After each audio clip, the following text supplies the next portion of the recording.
I'm just a rock chick. I would describe my music and my sound as Avril. It's the best damn thing. Happy New Year and welcome to our first episode of 2026 of the Best Damn Avril Lavigne podcast, a facts and trivia-based podcast about Canadian pop singer Avril Lavigne. I'm your host, Andrew DiFrancesco. I hope everyone enjoyed the holidays and took some much-needed time off to rest and recharge with family and friends. I had plans to do a 2025 recap episode at the end of the year, but sadly, I couldn't find the time to work on it with all of the holiday busyness, so I thought I would instead combine a 2025 recap with my predictions for what Avril might be up to in 2026. I did, however, post a carousel on the podcast Instagram page at Best Damn Avril Pod, where you can find a summary of Avril's year in photos if you'd like to check that out. Please be advised, I do not have any information apart from whatever Avril or her team chooses to share publicly, and I'm not affiliated with Avril or her team, so this is purely speculation. But first, let's catch up on what's happened in Avril news since our last episode, way back around Halloween. On October 29th, it was announced that Avril would perform with Cyndi Lauper at the 2025 Rock and Roll Hall of Fame induction ceremony on November 8th. On the same day, Bon Jovi gave an interview with Rock Sound on their duet with Avril, saying the song needed a big, powerful voice, someone who could really sing a rock song. She's just a fabulous girl who has also worked with John Shanks, our guitar player and co-producer, before.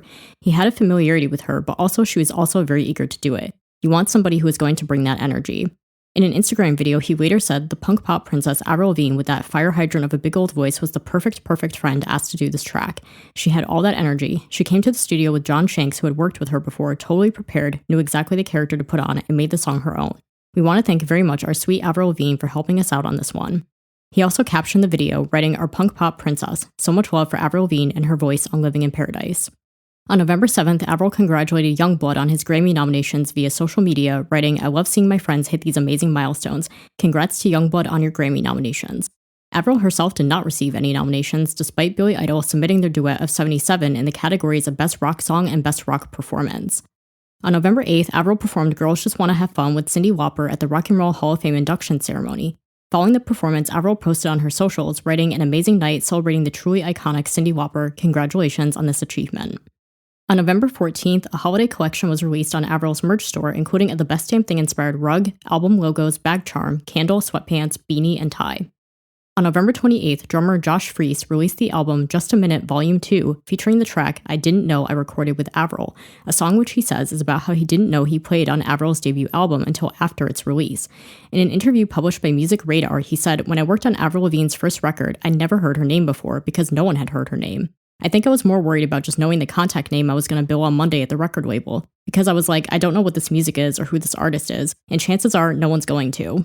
Maybe the producer told me her name. He said the artist's name and it went in one ear and out the other. We were in the studio with a Pro Tools rig one evening. No one else was there. They already had these tracks done, either with a drum machine or guide drums they didn't like, and I knocked out 4 or 5 songs in an evening."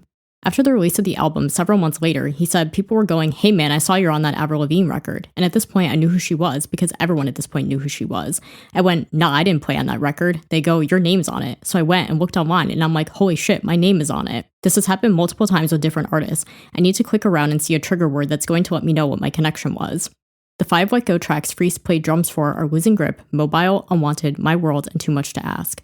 On November 29th, a 12-inch picture disc vinyl of 77 was released for Record Store Day. The bag company Loungefly released 2 The Best Damn Thing inspired bags, a mini backpack and a tote bag, both with the Best Damn Thing logo on them. On the year-end chart for Billboard Canada, Avril ranked number 26 on Canadian artists, and Young and Dumb ranked number 54 on the Hot AC chart. Additionally, Avril ranks number 43 among the best-selling female artists of all time, according to Chartmasters, with 52.2 million equivalent album sales worldwide. And on January 3rd, 2026, Avril's guitarist Cameron Hurley posted a story on Instagram writing, "Bands and artists looking for work/tours to fill my calendar after the first week of February," leading to fan speculation that Avril may not be touring this year or bringing the Greatest Hits tour overseas, as previously speculated. Okay, I'll discuss that last part a bit later on, but first I want to now recap the whole year of 2025 for Avril, since that's one of the main topics of this episode. I think we can only figure out where we're going if we first reflect on where we've been. January started off with an unexpected surprise as tons of songs leaked, mostly from the 8th album sessions, but also Love Sucks, Head Above Water, and The Best Damn Thing. We soon learned why this happened. At some point, Avril left DTA Records and signed with John Feldman's label Big Noise, which is where she is currently. It's unknown when exactly this label change occurred or why, but it's safe to assume the label change is what caused these songs to leak, at least the new ones she had been working on. And this event would also explain why, as of the time of this recording, we still do not have any news on a forthcoming album, since Avril supposedly scrapped songs if they've leaked, meaning she would need to start from scratch. In addition to an onslaught of leaked material, January also brought along devastating wildfires that ripped through California, though thankfully Avril was safe. She did lend a helping hand to a local skate shop called Pally Skates, which unfortunately was affected. During this time, she also began hanging out with reality star turned pop singer Heidi Montag and her husband Spencer Pratt, who had also sadly lost their home in the wildfires. It was this turn of events that would lead to a very interesting project that strangely never came to fruition after all. At the end of January, Avril posted pictures to social media from John Veltman's studio along with Heidi and a cameraman filming something. A short time after, the pair also did a photo shoot together. Fans began to speculate the two of them were possibly collaborating on a new song. However, nothing was said about it for many months until Heidi and Spencer revealed on their podcast The Fame Game that a collaboration had ultimately been scrapped. And while they didn't name Avril specifically, fans believed they were referencing her. Once again, the reason for scrapping the project is unknown, and Avril herself has not spoken about it or ever officially confirmed a collaboration was in the works with Heidi.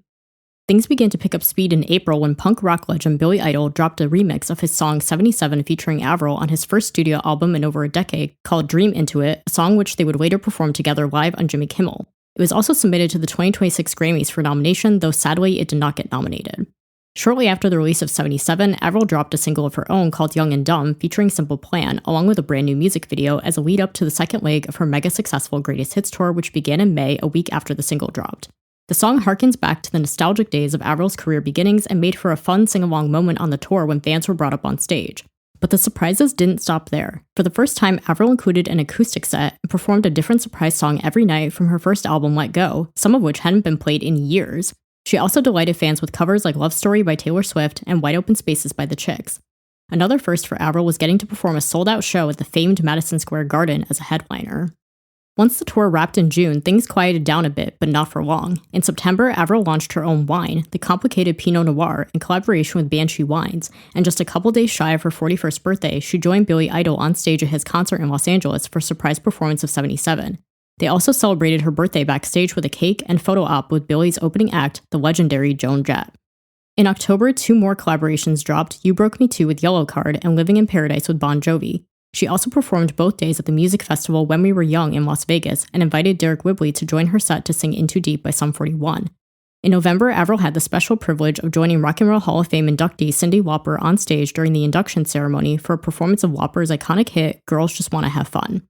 After this event, Avril quietly disappeared from social media and did not write a year-end post or a Happy New Year post, leaving fans to wonder what she might be up to, whether it's new music, a secret project, or just some vacation time before the next era begins.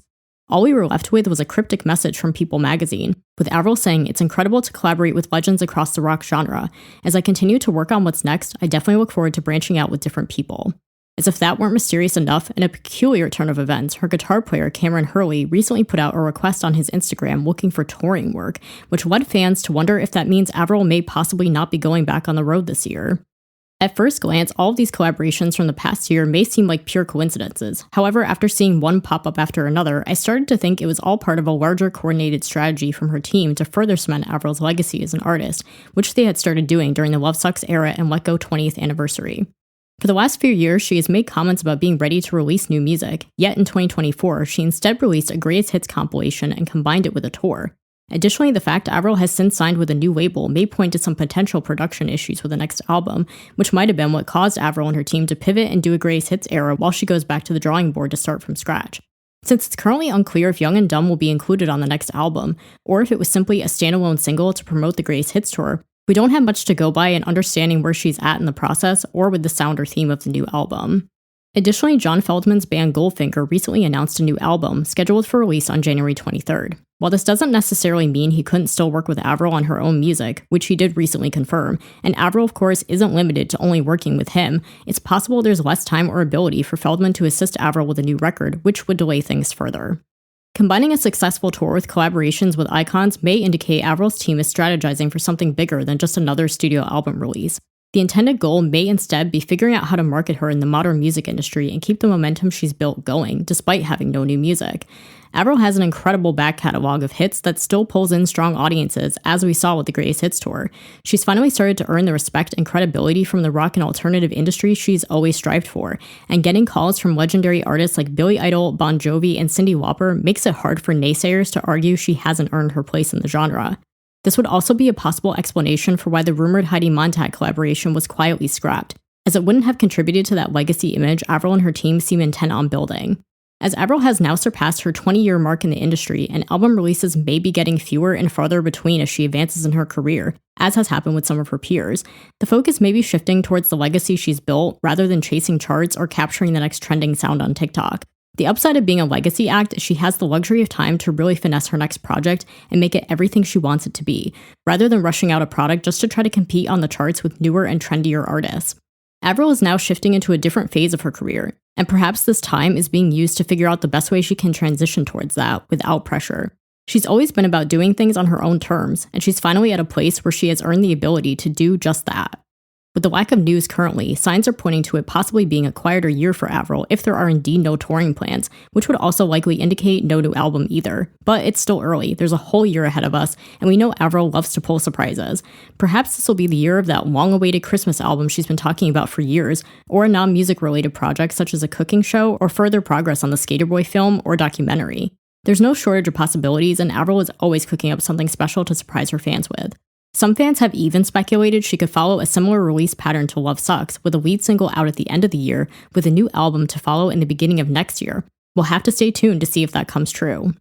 In the meantime, I will try my best to get episodes out as my schedule allows. In the previous episode, I talked about wanting to do an episode devoted to her music videos, and I still plan to do that at some point, but I sadly haven't had a chance to even begin on such a mammoth task. I am, however, hoping to perhaps get an episode out about the Grammys sometime in February, so I will try my hardest to make that happen for you. But for now, we come to a close on this episode, our brief overview of Avril's 2025 and my predictions about what we might be able to expect in 2026. What do you think Avril will be up to this year? Let me know on the podcast Instagram page at bestdamnavrilpod or email bestdamnavrilpod@yahoo.com. For now, we conclude this edition of the Best Damn Avril Lavigne podcast. Be sure to subscribe on your preferred podcast platform so you can get new episodes directly in your feed, and please don't forget to take a minute to leave a rating or review to help more fans find the show. We're currently streaming on Apple Podcasts, Spotify, YouTube Music, Amazon Music, and Audible. Be sure to join me again next time on the Best Damn Avril Lavigne podcast. The Best Damn Avril Lavigne podcast is hosted, produced, and edited by Andre DiFrancesco. Theme music is HD and Lights by J. Powell Flicks. Follow the latest podcast news on Instagram at bestdamnavrilpod or email bestdamnavrilpod@yahoo.com.